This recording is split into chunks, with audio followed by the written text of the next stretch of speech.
I have an older brother, he's a year older, who came into the church before I did. And as an older teen, he got into, my mother was saved everything. Grew up in the Depression, saved everything. And she was a subscriber to the Plain Truth for 10 years. And she dutifully used that magazine to teach Sunday school classes at the Methodist Church, which my mother never threw anything away, so she saved all the boxes of old PTs, and they were put in the granary. And my brother, who was an older teen, he got into the granary and he started reading Mother's old magazines. And got to reading and got interested in the truth. And then, of course, he wanted to go to church on Saturday. Well, he couldn't do that out on the farm. It was kind of hard. But he finally did when he went off to college. Well, I'm a year behind him, so I gave him no end of razzing and teasing. And, sure, you're going to keep the Sabbath day, are you? Well, it says keep the Sabbath day. So, we keep one day out of 7. What's your problem? And I threw that argument at him, and a lot of other arguments too. And so it was real difficult for me to understand why the 7th day wasn't just any one in 7. And then it was a few years later, I'm in college, and I become interested in the church. And then my mother says to me, well, as long as you keep the Lord's Day, 1 in 7, you can pick any day you like. Now, there's been some time has gone on. So today I want to cover, has time been lost? When really is the Sabbath? So when somebody throws that at you, it says, well, how can we really know? Is Saturday always the 7th day? And if you take a look at a calendar book in the stores, a stationery store, you can see it both ways. Some start the days of the week on Sunday, and some as do use the European pattern and start it on Monday. Well, that's a little confusing. So it gives rise to the thought, well, maybe just any 1 in 7. So what do we do? Let's turn to Exodus 20. Exodus 20 in verses 8 through 11. And we can read the 10 Commandments, and that's really what we're talking about here, is remember the Sabbath day to keep it holy. And it goes on and explains the details in that. And it refers back in verse 11, for in 6 days the Lord made the heavens and the earth and the sea and all's in them, and then rested. So there was this pattern established at creation, and it was reestablished or reacknowledged with the 10 Commandments. And so what is the easiest thing to say? Well, we look to when do the Jews keep the 7th day? After all, I mean, that's pretty obvious that they've kept it through time, so maybe we can be confident that that's the correct day, the correct day of the week, the same kind of weekly cycle that has been established. Except that when the astronomers throw it back at you, they say, well, the 7th-day weekly cycle isn't tied to any pattern in alignments of the sun, the moon, or the stars. It's just a non-stopped counting of sequential days. So every 7th day. And so one day after the other. And of course, we read in both Genesis and Exodus and many other places that was established by God, this whole sequencing of day 1 through 7. And so we mentioned the calendars are different in Europe than they are in America. So how can we be sure? If we look then, we can just refer back to Genesis 2 and verses 1 and 2 about creation and establishment of the Sabbath. And we have a week that's established there, and these 7 days, and the 7th day designated as a day of rest. So how can we know that that's unbroken, that pattern exists up to the present time? Well, one way, one bit of evidence, and we're going to go through evidential pieces today, is that English-speaking countries call the 7th day Saturday. But in other languages, they don't use the term Saturday. Spanish or Italian, it's Sabbato, meaning from the Hebrew word Shabbat, meaning 7th day or Sabbath day. So they don't use that Roman term that from this English derived their days of the week from. So we can't look at the term Saturday and say, well, it's a pagan god, therefore it's based on just an arbitrary choice. But then we stop and think, if you've ever counted sequence, and if we started counting around in the room, it's easy to miscount, isn't it? If you go 1, 2, 3, 4, 5, 6, 7, wait a minute, did I count you or did I not? And we keep going. So it's easy to say, well, what if somebody miscounted along the way? I mean, that's a reasonable question, isn't it? And after all, how long has it been?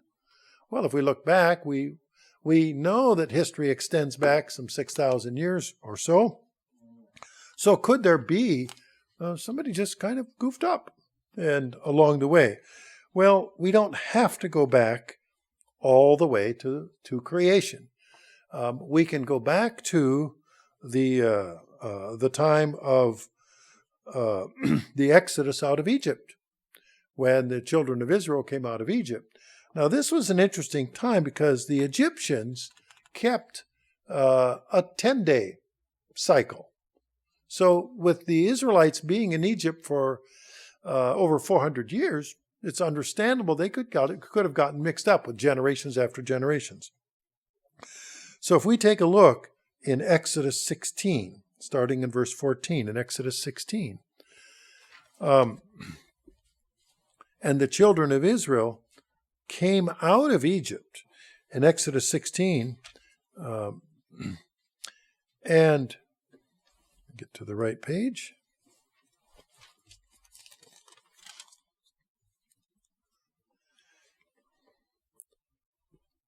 And we have this the events where God gave manna to the children of Israel. And when did he give manna to the children of Israel? He clearly says that that he gave it 6 days a week. And if we read on through in verses 14 through 30, it gives us this sequence. In verse 25, verse 23, this is what the Lord has said. Tomorrow is a Sabbath rest, a holy Sabbath to the Lord. Bake what you will today, boil what you will boil, and lay up for yourselves all that remains to be kept until morning. So they did until that morning, and it did not stink, and there weren't any worms in it. And then so 6 days a week is when the manna was delivered. Verse 27, or verse 26, 6 days you shall gather, but on the seventh, the Sabbath, there will be none. So no manna on the Sabbath. And it happened, verse 27, some people went out on the seventh day, and they found none. So they went out 6 days, there was manna, and then the seventh day was was set where there was no manna. Now that would be a pretty good way to tell which day it is. No manna, you should have done what you were told to do by saving it. Now, I don't know about you, but going without food can be a problem for any significant period of time. And if you had your heart set on breakfast and there was no other alternative and you went to the cupboard and the cupboard was bare, somehow you would feel even more hungry than you would have otherwise. So can you imagine the hunger that crept into these people right about that time that said, oh no, we didn't pick it up yesterday. And verse 28, and the Lord said to Moses, how long do you, meaning the children of Israel, refuse to keep my commandments and my laws? Verse 29, for the Lord has given you the Sabbath. He gives you on the 6th day bread for 2 days. Let every man remain in his place. Let no man go out of his place on the 7th day. So the people rested. So this was a clear establishment. And how long did they do that? Did they do that for a week or 3 to get used to it? No, they did it for 40 years. This was more than a generation. It was teaching the older generation, and it was teaching the younger generation. So if you take a look at all of those who were in the wilderness for all of those days, so we have this clear point of when the 7th day was. So you say, well, what about since that period of time? Well, we can also turn then, of course, we did during that 40-year period, it was shortly after this incident, we have in Exodus 20 about the carving of the 7th day into stone, and they dragged those stone tablets with them throughout the wilderness for those many years. So this weekly cycle of manna only stopped 40 years later when they came into the promised land, when they crossed the Jordan and ate of the grain and the fruit of the land. So now we've got, if the Sabbath, even if it had been lost from creation into Exodus, it was reestablished during that 40-year period in the wilderness. And so they now have this firmly entrenched. Now, and then, of course, we say, well, that was then, and then, but this is now. What's our next milestone? Well, we can take a look at the example of Jesus Christ. And Jesus Christ was called the Word of God. He started his ministry. We read in Luke 3, verse 23, that he started at about age 30. So if he started his ministry at age 30, and if there was a problem with the Sabbath, you suppose he would have stood up and said, you guys got it all wrong. The Sabbath was clearly on Tuesday. And then every other year it would fall to a Thursday, and once in a while it bounces around to a Wednesday or a Monday, occasionally a Sunday, but never on Saturday because of the way the calendar goes. We don't hear any of that. No. Instead, what we hear in Matthew 12, we look at Matthew 12, and I'm going to turn to verses 1 through 8.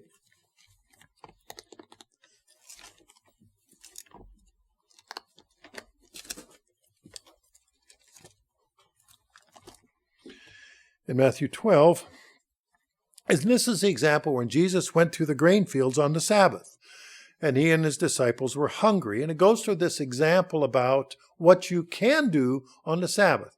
Now, would it have been an example? Now, and they were challenged by the Pharisees. Said, hey, look what you're doing on the Sabbath. Instead, would have the Pharisees cared if it wasn't the Sabbath? No. You can pluck grain and eat it whenever you want. Don't got to worry about what you're eating and when you're eating it. But that was an establishment when Christ explained the principle under the Sabbath, and that verse 8, that the Son of Man is the Lord even of the Sabbath. He gave the greater principles of what's important to do here. So we have this Christ establishing this pattern. So we know that now we've jumped ahead now to just 2,000 years ago. So we have this. We also have the example of Jesus Christ's life. And if we turn to John 15, in John 15, Matthew, Mark, Luke, John 15 and verse 10.